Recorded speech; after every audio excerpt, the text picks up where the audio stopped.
a lot of things would change very quickly.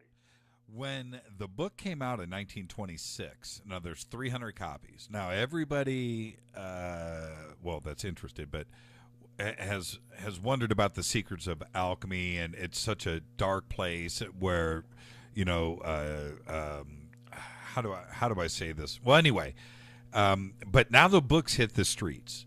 Were they running around from cathedral to cathedral trying to decipher and get, because now finally the secrets are in print. If you can understand what he's written, then you could go and locate the different cathedrals and actually get to these secrets of alchemy. Is that what was going on in 1926? You got it. Bingo. You scored 4.0. That's exactly right. That's the whole point.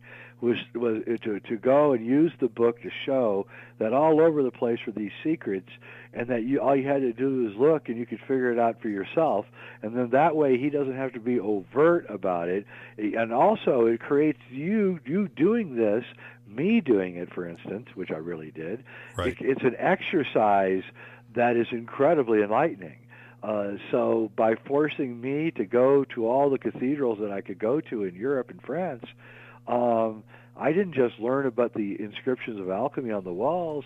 I learned about the history of Europe. I learned about all the great people that had been in all these cathedrals, and been Napoleon being coronated in Notre Dame, and you come back with a firm sense of history and reality that you don't get from history books. What did you? I mean, you've got the book in hand, right? Mm-hmm. Did you just start from chapter 1? And now were the cathedrals just concentrated in Paris, or did they actually spread out, and like with Hendaye in the south of France? They're everywhere. How many cathedrals total, and did you visit each one? Well, there's over 500 in Europe, so no, I did not build each one. But there wasn't 500 in the book. No, there's about 12 in the book. That's what I mean. I visited every one that's in the book. Yeah. Okay, and what did you find?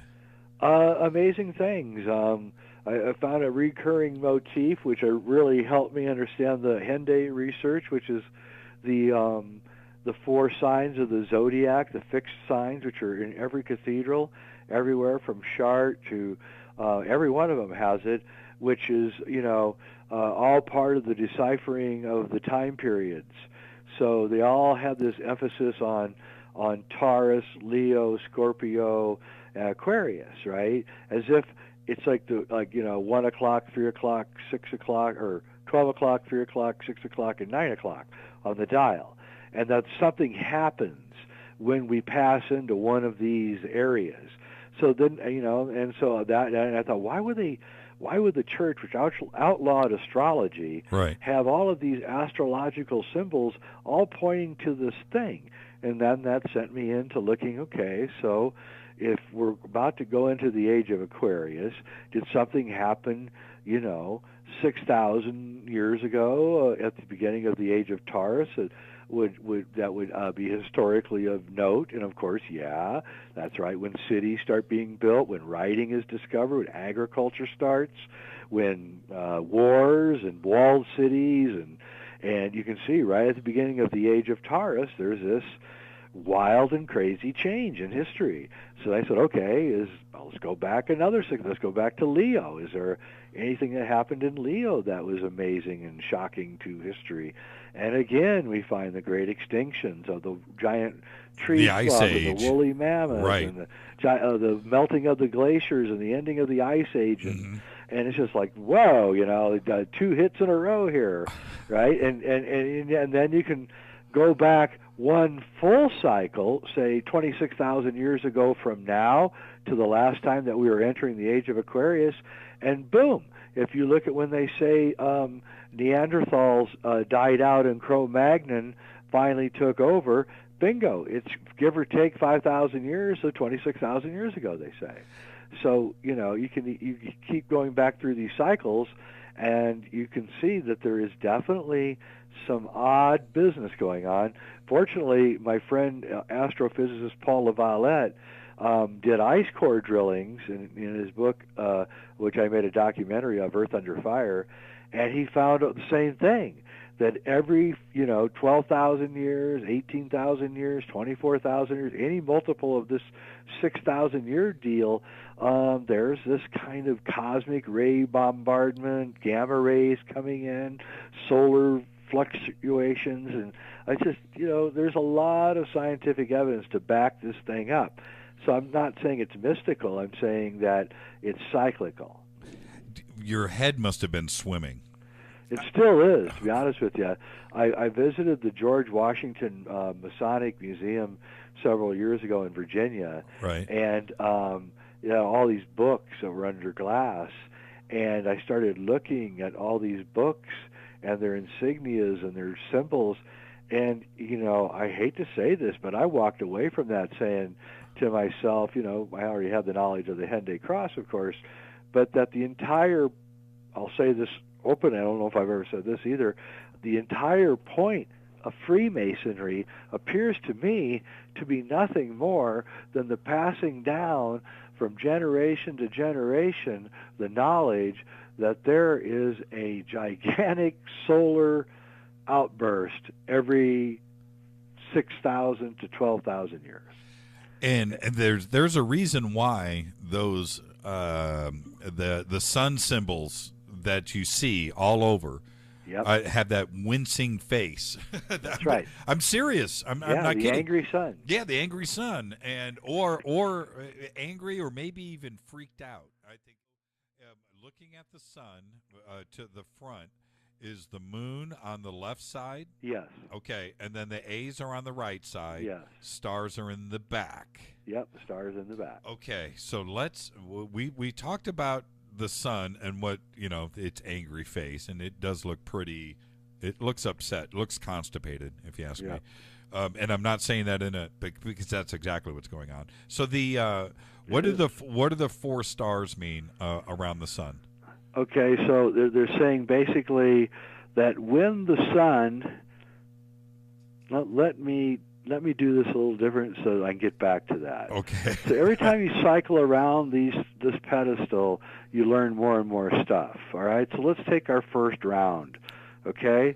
So we go to the 8-pointed star and we realize that is an explosion of some kind, and the rays are moving outwards. Okay. Then we go to the next one, and we see that the oval is broken up into 4 quadrants with the strange broken A, which looks just like the Freemasonic symbol of the compass and square. Right. Then you go to the moon, and you notice that the moon has an eye, like a fairy tale moon has an eye, and it looks like a boat on its side. If you turn the thing around, you look, and you can see that it looks like a boat. In fact, it looks like an Egyptian boat, actually. Yes, it does. And that hole is called a hawse hole.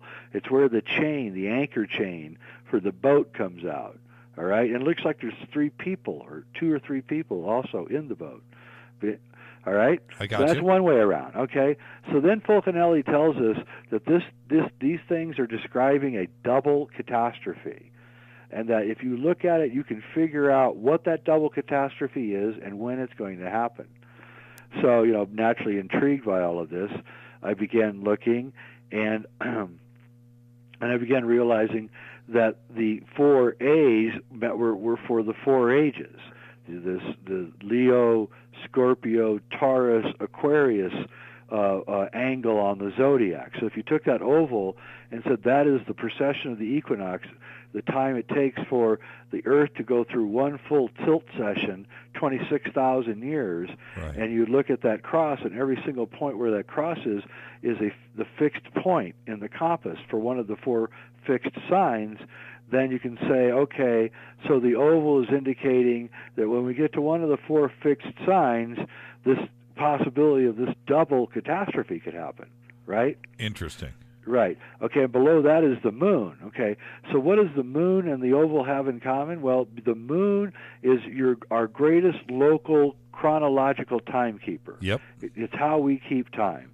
The precession of the equinoxes, represented by the 4 A's, is our longest period of how to keep time. All right, 26,000 years through right. the 12 signs of the zodiac. Right. So we have our shortest way to keep time and our longest way to keep time by the stars and the planets. Got you. Right. So I'm the left with side of this thing is a calendar. The right side is a description of what happens. Okay. So the double catastrophe is the top star, the 8-pointed star. That's the first part of the double catastrophe, and the exploding sun is the second part of the double catastrophe. So the first part of the double catastrophe causes the second part of the double catastrophe to happen. They're a chain. And what I think that it is Dr. LaViolette's theory of a synchronotic explosion from the center of the galaxy, which apparently happens on a regular basis according to his ice core drillings. Right. That this sends a flurry of dust across the very center rim of the galaxy, and eventually gets to us. It envelops the sun in a cloud of dust, which causes the sun to act like a pot on the stove with boiling water, but the lid is on because the dust causes it to be encased and cannot let the heat out. So the sun gets hotter and hotter, and then eventually begins to go through periodic explosions of which affect the 4 inner planets: Earth, Mars, Venus, and Mercury, represented by the 4 stars that surround the sun. I'm with Follow you. Me? Yep. Are those letter A's? Are they letter A's? Yes, they They're are letter A's. A's, but they're also mountains. The A's are mountains, and the little indentation, which looks like the compass and square from Freemasonry, Yep. the broken crossbar, Yes. that's the tunnels that are in the mountains. I got you. That's where you go to get away from the exploding sun. I got you. Okay. Okay. So now, which picture do you want to go to next? So let's go to the inscription, which is picture number 4, where the inscription above the angry sun. Okay. Where it says "O Cruxave Pessinica." Okay, that's picture number 3. Yep. Okay. All right. So Fulcanelli tells us that this tells you where there is a place of safety, if you can figure out how to decipher this phrase. Okay. Now the weird thing about this is that the person who built this misspelled the words. It should be "O Cruxave" with at the end of the E, and then the S at the end of the top word should actually be at the bottom word, so it should read "Spes Unica," the only hope, okay, which is what that means. So the sculpturer of the cross of Hendaye really screwed up, right? It would be like saying United States, but having it be United and an S, Uniteds, and then Tates at the bottom, right? It's Right. really a silly mistake. But it isn't a mistake. It was done on purpose, and it was done to call attention to itself. Okay, before you say, and I read about this. You've written about this before. Yeah. But could it be also correct, or is there no way that this is correct? I mean, there's no way. No way. No way. Okay. No way. All right. Furthermore, the cross has been very carefully planned and sketched, obviously, with a ruler, and was not done ad hoc or quickly. So even that really makes a spelling mistake even more of a stunner. Yeah, exactly. And well, I'm sure nobody lost his job. It was done on purpose. Exactly. Okay, got you. All right, so I wanted to figure out at this point, and I thank you for letting me do this, because I don't usually get to, everybody always likes to talk about Stanley Kubrick, and I never get to talk about the cross of Hendaye. I decided one day to sit down and figure out why he was saying that this was going to tell us where the place of refuge to get away from this double catastrophe was. For one thing, it was for my own survival, so I wanted to figure it out. So as I wrote the words down just as they are on the cross there on a piece of paper, and I just carried it around with me. And anytime I was bored or whatever, I would just lay the paper down and look at it. Right. And high IQ is pattern recognition essentially. If you do an IQ test, it's essentially a test on pattern recognition. and I just happen to be very good at pattern recognition. So I was sitting there, and I realized at the very center of that phrase on the cross was an X or a cross, and that struck me as odd, you know. And furthermore, if you look at it, there's 4 words with 4 letters on all 4 sides of that cross. That's right. So now that really got me going, and because it fit within the motif of the cross. The cross has 4 sides. 8. Blah, blah, blah. Yeah, it's exactly. Yes. So it was falling into, and it would also explain the spelling error, why you would do it.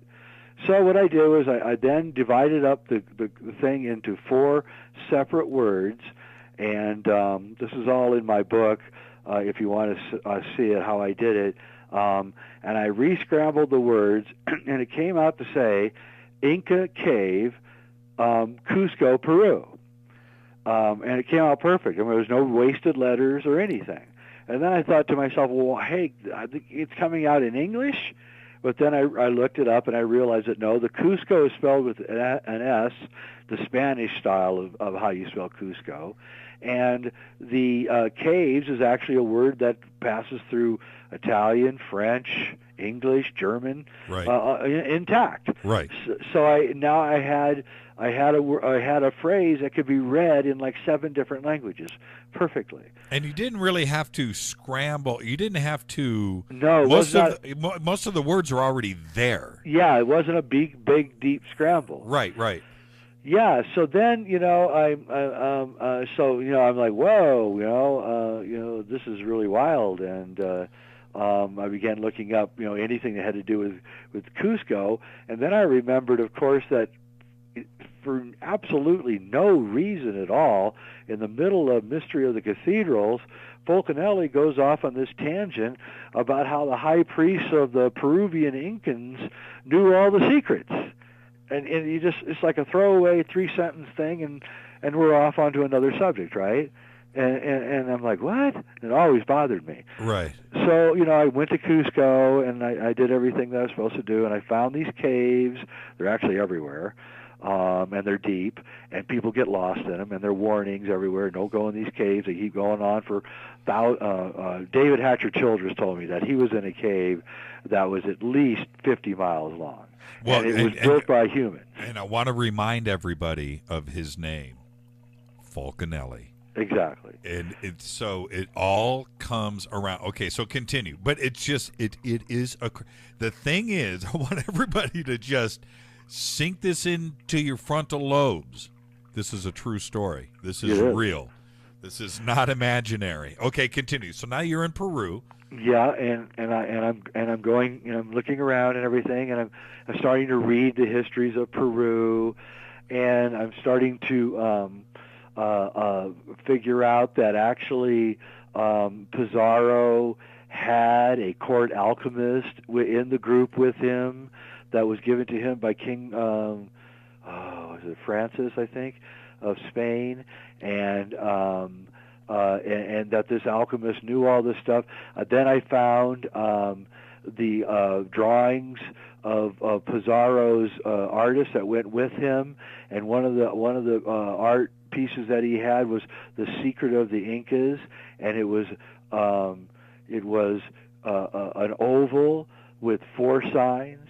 One was an angry sun, one was a moon, one was an 8-pointed star, and one was a cave, the caves at Toliapango.